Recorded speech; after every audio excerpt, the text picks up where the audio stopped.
Yesterday, we talked a lot about Vayakhel and the structure of how it begins with, right? We're post Golden Calf and we're going back to the Mishkan and Vayakhel, the Kihila, rebuilding the community, people giving of themselves. And we continue with Parshat Vayakhel. And there are some differences between the first time back in Parshat Truma. We start with the Aron, we start with the Ark. Here, the Torah begins the list with the coverings of the Ohel, et Mishkan, et Ohalo, et Mechsehu, right? The Mishkan with its tent and its coverings, and we so there's a switch. The first time it's about the holiness. The first time it's about the Mishkan is about God and finding the place for the Shekhinah. Here, it's not this the order of importance, but it's the sort of the construction order, and it's maybe in a sense similar to what we're saying yesterday that now the Jewish people are the ones who have to come to God. Like when Moshe moved the Ohel in the aftermath of him coming down, um, Moshe, right? He moved the Ohel Moed. If you want to come to God, you have to go to God. We sinned. It's now our responsibility to come to God. God is not just going to be our neighbor. We have to go in that direction. So here we're not starting with the object that's of most holiness. Here, the people have to get to it. The people have to make it. They have to build the road, as it were, to get to the Mishkan. So it's about the process, it's about the structure, it's not just about the ideals. And a lot of that, again, it's because it's now on us as the Jews. We sinned. It's the aftermath of the Golden Calf. We have to now do the work. It's not just going to be the Aron right there in front of us, but we're going to start the process from the outside. So it's really, I think, an idea of the community's roles, and therefore, right, the emphasis is different. In back in Parshat Truma, the emphasis was about the objects themselves, the Aron. It's the details, how big it is, how tall it is, how wide it is, this thing, that thing. Here, the emphasis is different. It's on the structure, it's on the materials, it's on the work, it's on the artisans. Before was the divine blueprint right there in front of us as God is your B'shachanti b'tocham. Now it's a national project, and that's how we are going to reach that point through our work, through the people donating, for the people working, etc., etc., etc. Now, right here we have a question that just generally, right, Parshat we joke around before Tazria Mitzora, all the parshiot about Tzarat. There are other things in there, but generally about what we'll call incorrectly leprosy. That's the parsha for the dermatologists. And here to really get into the nitty gritty of the Mishkan, you have to be, I don't know, a designer or an architect or something of that sort. There is so much that's being repeated here over and over again. But I think that what it's trying to say is that failure has to be followed by very meticulous building and rebuilding, right? We're going to get the details and we're going to talk about it. You try something at life, it doesn't work. You're going to go back and you're going to be much more detailed to figure out where did things go wrong and how am I going to fix that in the future? And I think that maybe is part of the lesson of the Torah with all of this repetition. God commands is right, is what God does, but now Moshe has gathered the people, and now we're going to make it happen. It's showing the part of the repair is the obedience, the attention to details, the figuring out of what went wrong, and how we are fixing that for the future. Now, after the list of the details, we go back to an idea we had back in Parshat Truma, right? What does it say? Kol ish asher nasa'a libo. Every person who lifted up their heart, and nadva rucho, everybody who gave with a generous spirit. And think about it in life, again, coming back, you have a great idea. You think about it, you try to get it done, but you just don't have it. It's one thing to have that inner inspiration, Nasa libo, my heart was lifted, right? Nidvarucho, generous spirit, they sound the same, but oftentimes from machshava or dibur to ma'aseh, going from the thought or going from the idea and even vocalizing the idea, which is making it come a little closer, but actually doing the idea happens. It takes a person. There are many people with wonderful ideas, but it's not always easy to make those ideas happen. And to make the Mishkan happen, to build this Mishkan, and going back in Parshat Truma, we talked about the Mishkan versus the Beit HaMikdash that's later is going to be built by Shlomo. Shlomo's project is much bigger, is much grander, it's permanent. But Shlomo's project was really about Shlomo and sadly overtaxing the Jews, etc., etc. But here, this is not about that. What we need is people who feel inspired, whose hearts are lifted up by the idea, by the project.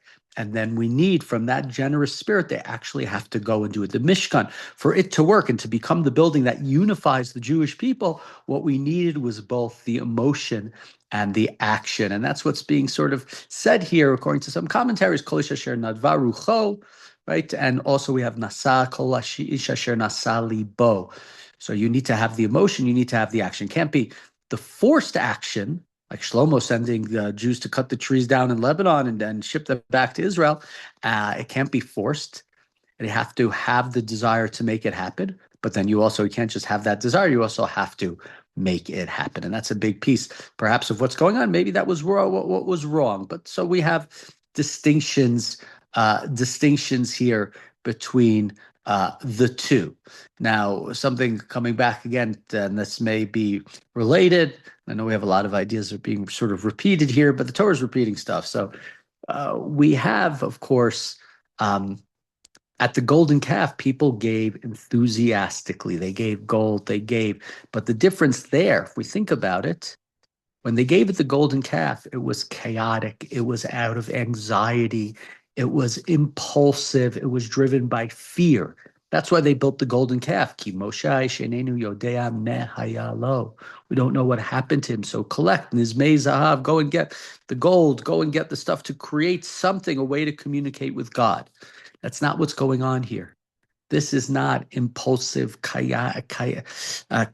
This is not driven by fear. This is not anxiety. This is not worry. This is people's emotions. They are inspired by this idea, and thus it's commanded, it's structured, it's organized. And we think of the difference between religious chaos and religious discipline. Sometimes the discipline can be too much. And sometimes chaos can be too much. In fact, that's something that's discussed in a sense. I don't know if the word chaos is the right word. Back in the Mishnah in Masechet Brachot, where it talks about one opinion. I forget whose opinion it is, that any tefillah that is kavua does not have kavanah. If you have your set prayer and you say the same thing every day, then you can't possibly have proper intention to it, because there is no sense of, you're just saying the same words every day, the same thing every day. So there's no spirit. It's hard to put the spirit into that thing when you're doing the same thing over and over again. And that's part of the struggle that's mentioned sort of that in that Mishnah, right? If you have to think of what you are praying for, what you want, what you desire, what would be good for the world, what would be good to make yourself a better person, you go through that process and there's a lot of intention. But if you're just saying the same words that everybody told you, then that intention oftentimes is lost. And so on the one hand, you can't have the chaos and the craziness, but on the other hand, right, too much discipline is too far. And like most things in life, right, you have to find sort of this middle road. And so the golden calf might be too much on the one side. You can say here, maybe it was necessary at the time, but forever, the full discipline might be too much. We have to figure out how you can have that discipline, but at the same time, also have that intention, that joy, that happiness. After that, we bring in, let's talk for a couple more minutes, we bring in the great artisans of the Mishkan, Bitzalel and Ohaliav. They had been mentioned before.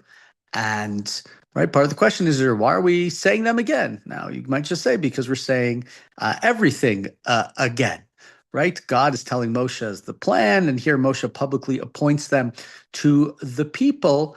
But the people following the Egel Azav might have lost some confidence in the leadership. And Moshe is trying to introduce credible, divinely chosen artisans to lead the project of the Mishkan. And maybe what he's trying to do is to restore trust in this national enterprise. Now, who was Bitzalel? Bitzalel comes from the tribe of Yehuda, right? And we have here, usually we think of Yehuda as being the tribe of political leadership, which it is.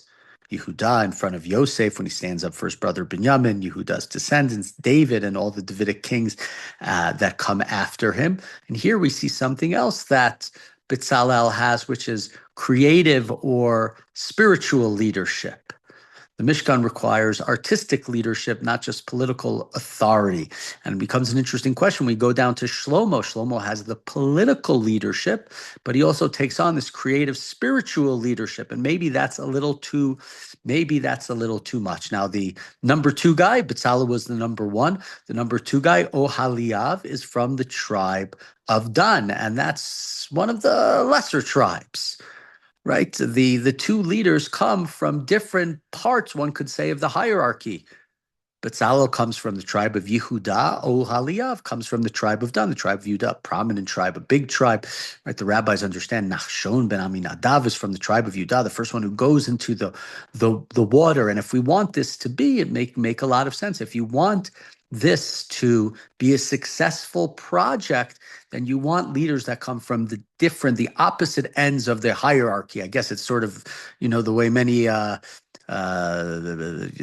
people running for president, when they have to pick their running mate. If they're from the north, they pick somebody from the south. If they're from right, we know the way that it generally works, whether it works or doesn't work, but some of the strategy behind that. So we have that here. Right? Part of the Mishkan is this is not just for the tribe of Yehuda. This is for the tribe of everybody. So we're going to pick somebody from, quote unquote, a lesser tribe, from the tribe of Dan. And that's going to demonstrate our two leaders that it's a spiritual center for the entirety of the Jewish people, from the most prominent to the on the one hand, to the to what might be considered one of the lesser tribes. One last short idea. One of the things that it talks about with Bezalel's talents, it says Ulaharot Natan Bilibo, that God placed into Bezalel the ability to teach. Now, I know there's that phrase, that joke, if you can't do anything, you can teach. I can't remember the exact phrase, right? Those who can't do, teach. But the Torah here is stressing not only the skill that he had in envisioning, in creating, his craftsmanship, his artistry, but he was also able to teach other these skills, which is profound. The Mishkan is not built by a single genius. It required transmitting knowledge to others, which is a point generally about leadership, is not just developing yourself, but developing others. But the idea generally in the Torah, which is that it's not about Moshe, it's not about one person communicating with God. It's like we say in Pirkei Avot, Aseh lecha rav. Make for yourself a rabbi, but there are those who said, Aseh lecha rav, we should read it differently. Not find a rabbi, make a person your rabbi, but make yourself into the rabbi, make yourself into the teacher. Part of the idea generally in Jewish life, and this is why education is so important, is the idea of teaching others to do it themselves. And that's one of the great roles of Bitzalel here.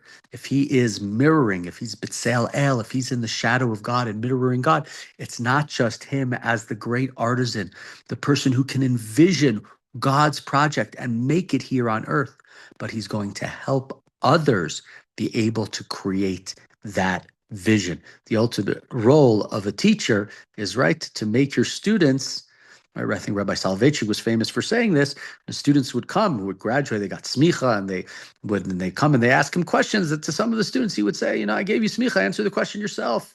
You're an ordained rabbi. I trained you and I ordained you, and you got to figure things out. That's what you did, and that's part of what Bezalel is doing here.